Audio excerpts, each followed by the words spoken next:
A moose staggering with its head tilted to one side, walking down a dirt road towards a vehicle, seemingly not knowing its surroundings, is tough to watch. This video was taken between Waikagama and Port Hastings. It's typical behavior for moose impacted by brainworm. Seemingly is 100% fatal for moose. And so, yeah, it's a concern. On the mainland of Nova Scotia, where the moose population has been listed as endangered for quite some time, we consider brainworm to be one of the top threats to the species.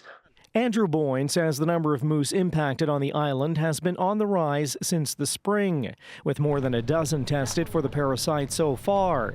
He says the growing deer population is one of the main reasons for the outbreak. It became clear that numbers were high, and it appeared we were almost getting a moose a week.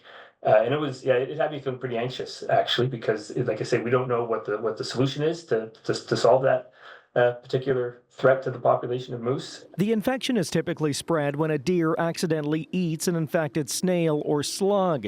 The parasites are then coughed up or found in deer droppings. Then the worms can accidentally be eaten by moose. With moose, they're not able to shed the parasite the same way that a deer can. And so in a deer, that parasite load stays low.